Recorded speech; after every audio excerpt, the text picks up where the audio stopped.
BeatlesAhora.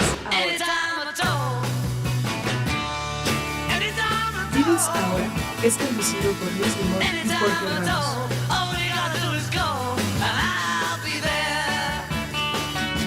Escucha a Luis y a George en BeatlesAhora. Hola, estamos aquí en BeatlesAhora a través de Di+TV.com. Estamos a punto de entrevistar a Brian Ray y a Beatriz Chantal aquí en la Ciudad de México en una entrevista literalmente exclusiva para ti de BeatlesAhora. Así que síganme y vamos con Beatriz y con Brian.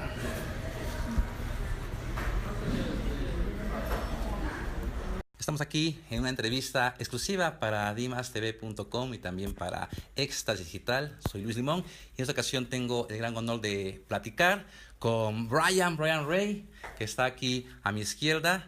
This is a special occasion for us, Brian, to have you here in Mexico for the end time, maybe the fourth, maybe the fifth time.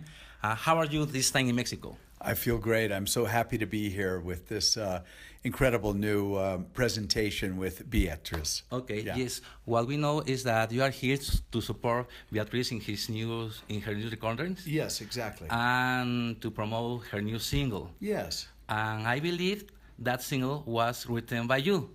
That single was written by me, and she asked me to come and see if I could spend some time and support her, and she invited me down, and I said, yes, it sounds great. Okay, so let me start from the beginning. How the two of you met?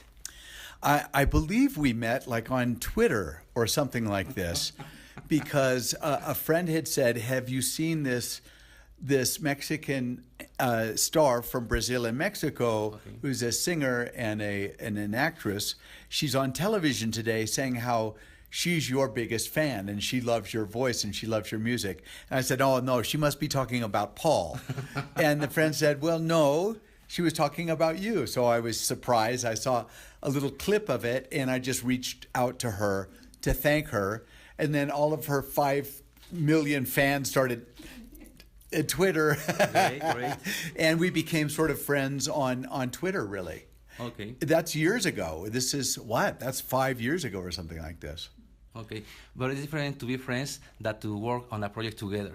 That's right. Yeah. Well, it came to pass that she expressed liking my music, and I was surprised when later she did used to say, "I want to record your music," and I said, "Great, go, please do." And I'm surprised and delighted and honored that she did, in fact, end up recording 1, 2, 3 new songs. 3 new songs written Well, by you. they're songs that I released some time ago that are new to her and new to you. Okay. Yeah. How did you choose the songs, or the both of you choose them together?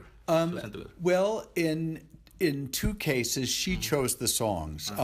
For the first single that you'll hear, Okay. Camouflage, Okay. and the second song she chose was one called Let's Fall Apart. Let's Fall Apart. And then when she was talking about and explaining this campaign, the Camouflage campaign against violence, family violence, and domestic violence, she was explaining how the song ties in with its meaning.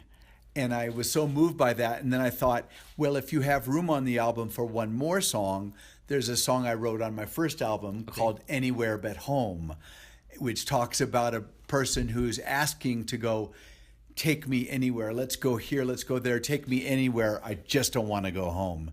And I just thought that was such a moving idea for somebody who may be a victim of violence at home. Yeah. And so she chose that. So there's 3 songs. Okay. Yeah, I chose one, she chose 2. Okay. I know also that you didn't work together at the studio. You worked via the internet, I think. We did, yes. She has a fantastic producer, Luis, who just did a fantastic job on these tracks. It's very modern, it's very edgy, it's very rhythmic, it's very sexy. And I was really impressed with it. And it's a very different direction than my versions, which is great. You want to hear a different version. Yeah. I remember Paul McCartney telling me the story about the first time he heard A Little Help from My Friends by Joe Cocker. And he was blown, his mind was blown, because it was such a powerful departure from the Beatles version. It was this incredible sort of gospel R&B, sexy, soaked, a different idea than the Beatles idea, which was much more sort of merry. Yeah. And so when I heard Beatrice's version with Luis, the producer, I was like, yeah, you don't need me, But I did get involved over Skype and FaceTime where we'd be in the studio and with the producer and he'd run something and I'd say, try this harmony or try this guitar. Try different things. And so we work together a little bit, but it's really mostly Luis and Beatrice. Okay. Yeah. So Camouflage, this song by Beatrice, is to you like your little help from my friends. Well, I wouldn't go that far. Okay. But I'm just saying it's really nice to hear a departure. Yeah. A very different version. And by another gender, Yes, indeed. It's exciting. Okay. And to hear a woman sing about this thing that I was talking about in my song Camouflage, it's even better than when a man says it, When you don't need camouflage, coming from a woman is another importance. Yes.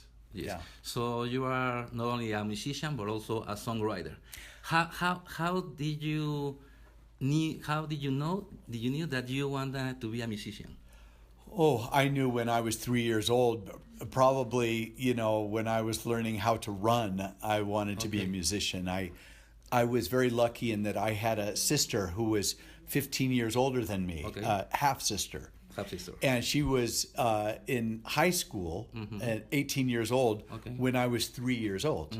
And when I was 3 years old, she would babysit me and she would play me like Rick Nelson and Little Richard and Elvis Presley. And at 3 years old, I looked at the look on the girls' faces around me and I went, that's what I want to do. And honestly, no, and it made me excited and it made me passionate and feverish for something, a real cause in life, where I saw that you could not only really get off and really enjoy yourself, but also carry an important message socially and culturally, as rock and roll did. It was about freedom.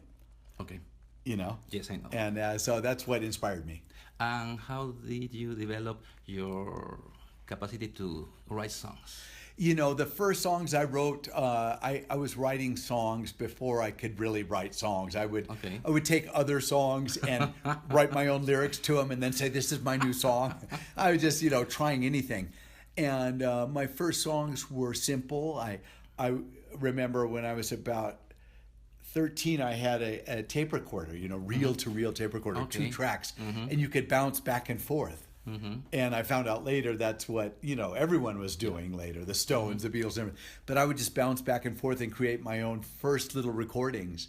And then later it's a 4-track. Okay. And then later it's an 8-track. And pretty soon you're producing ideas, you're putting colors together into a palette, the recording. And it's a great form of art. So which one could be the very first song you ever wrote? Oh, geez, the very first song I ever wrote, that's a tough one.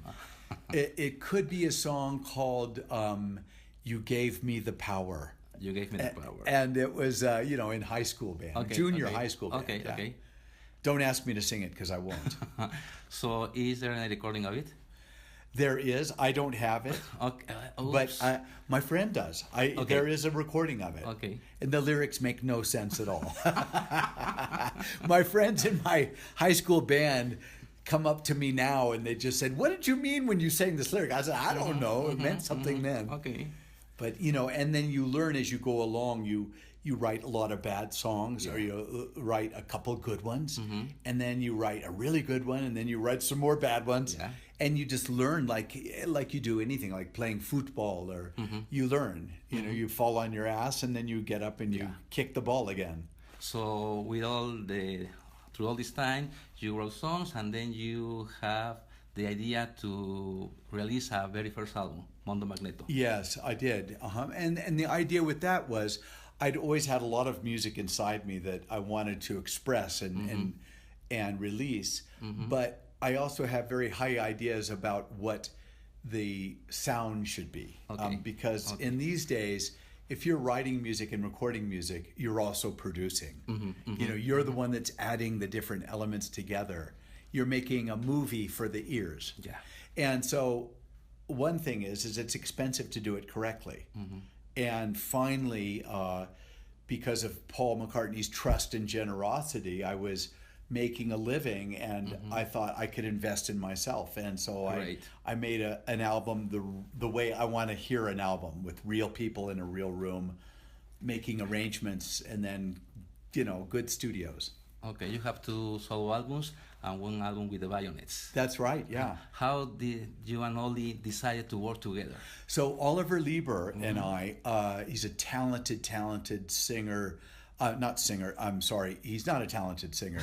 He's a very talented songwriter and producer, and he plays all the instruments in a rock band as well, and arranger in his own right.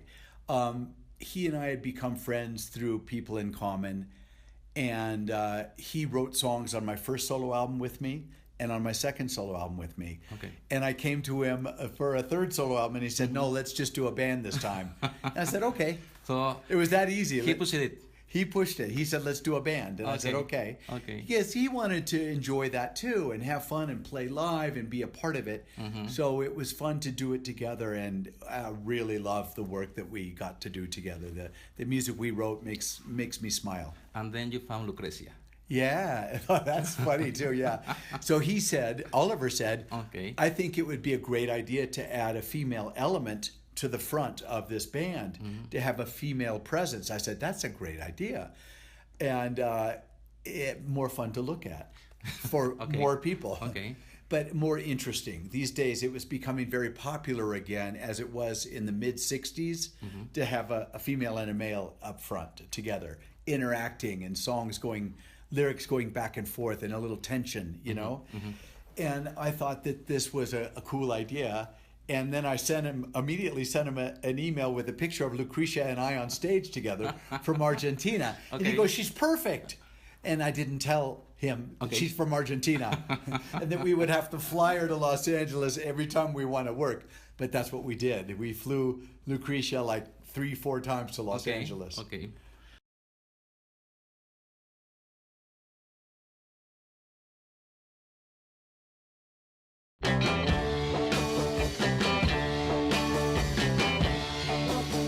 BeatlesAhora.